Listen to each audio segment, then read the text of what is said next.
Hello and welcome to Antidote. This is Sauvik Chakraverti. In this podcast, I will discuss free trade across our borders. Let us first look at free trade from the viewpoint of the average individual Indian. Suppose we make an inventory of all this individual's possessions today, and suppose we institute free trade tomorrow. If we are to take another inventory of this man's possessions 1 year after free trade is instituted, will his possessions show a rise or a fall? Obviously, they would show a rise. His possessions, which are his wealth, would increase with free trade. He would be able to buy better and cheaper foreign goods. He would succeed as a consumer. At this point in the discussion, the anti-traders raise their only objection. What about producers, they ask. After all, many inefficient producers would be hit by free trade. Thus they believe there must be a trade policy under their party's control, if I may add.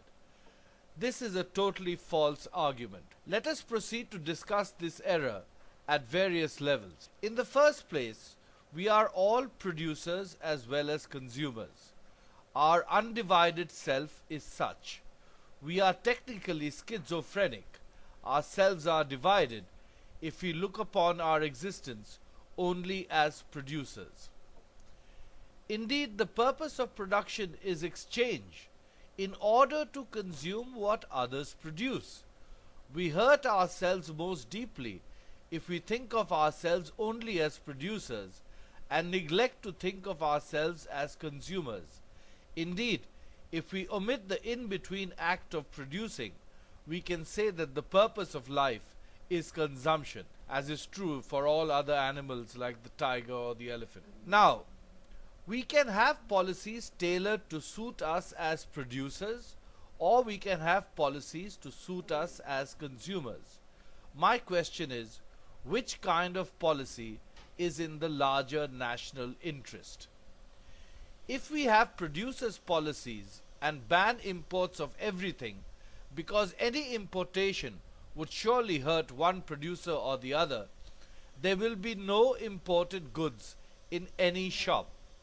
We will then cry as consumers. On the other hand, if we rally around all our interests as consumers, we would champion free trade, because of which there would be supermarkets everywhere with their shelves filled with goodies from all over the world. Only policies that are on the side of consumers are really also in the national interest. Producer-oriented trade policies are anti-national and corrupt too, if I may add. They create a rent-seeking society, not a healthy profit-making one. To further unravel the deep errors in the arguments of the pro-producer wallas, we must now look at the economic interests of those producers who are non-competitors. Now, all non-competitors stand to gain, they have a chance to gain, if any non-competing good is sold. This is Jean-Baptiste Say's law of markets, which says that when X gets sold, demand is generated for all non-X. So if a foreign TV set or car gets sold, my chances of selling my carpets increase.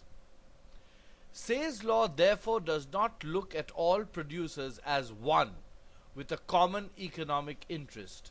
It looks at producers in two different categories, those who compete and those who don't. If free international trade is looked at from the point of view of those who do not compete, their chances of gaining are higher with free trade than without.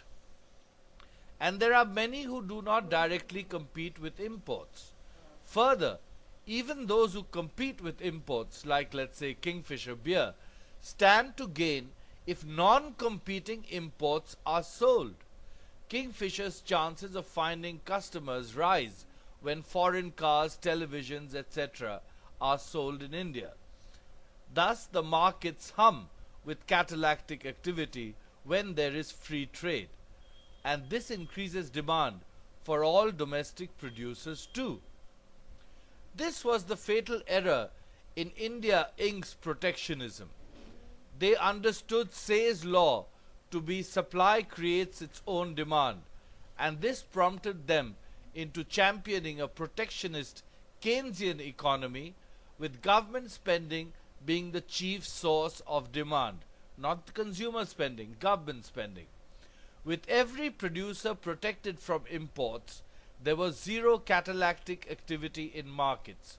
All domestic producers lost. Say's law is mistaught by those who say it means supply creates its own demand.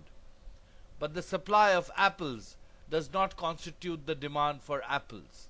Rather, the supply of apples creates the demand for everything except apples. If I am a producer of anything except apples, I stand to gain if apples are sold. But India Inc. lost out equally as consumers. If Bajaj wanted cheese, the only cheese he got was Amul, the taste of India. Actually, Charles de Gaulle once complained that it was impossible to rule France because it was a nation that produced 247 kinds of cheese. Should we protect Amul, the taste of India? Or should we side with our interests as consumers? That is the only question. Antidote is on the side of the consumer. There is a third erroneous argument used by the state in its interventions in foreign trade, and that is the doctrine of reciprocity. It is held that nations must lower trade barriers reciprocally, so if you lower the duties on the imports of Indian mangoes, then I will lower the duties on imports of French cheeses, or so the argument goes. This gets trade ministers, trade bureaucrats, and trade diplomats involved in international negotiations on trade, and as the WTO shows, these negotiations are endless. In fact, they have broken down largely because of India's intransigence on this score. The trade minister of this miserably poor nation does not want to trade, or more precisely, he wants to export everything and import nothing, which is quite like producing and not consuming. But the purpose of exporting is importing, just as the purpose of production is consumption. The trade minister is schizophrenic. He sees everyone only as producers. He does not see the consumer. Yet individuals trade, not nations. And when individuals trade, reciprocity is meaningless. I do not buy a Nokia phone because the boss of Nokia dines at my restaurant. His buying a meal and my buying a phone are separate decisions, both taken under fully competitive conditions. I compete with all other restaurants in the business of fine dining, and he competes in supplying phones. Nobody is looking for reciprocity. I recommend a reading of The Essential Frederic Bastiat, published by Liberty Institute, New Delhi, which contains an entire section containing Bastiat's essays on free trade, including not one but two essays against the doctrine of reciprocity. Bastiat stood for unilateral free trade, as indeed I do too. The book also contains an excellent brief history of the life and times of Frederic Bastiat, written by Dietmar Doring. Here Doring mentions how Bastiat was a great admirer of the English Free Trade League of the 1830s, led by the great Manchesterites Cobden and Bright. That was the golden age of classical liberalism, when every working class man supported free trade. In fact, the League of Free Trade and the English Free Trade movement was the first genuine working class movement, political movement in the world. The goal was not just prosperity, it was also peace, the end of war, the end of colonialism, a brand new world in which goods are gainfully exchanged across all borders. We need to dream of such a world again. Unilateral free trade is the way there. Thank you for listening. This is Sauvik Chakraverti signing off for now.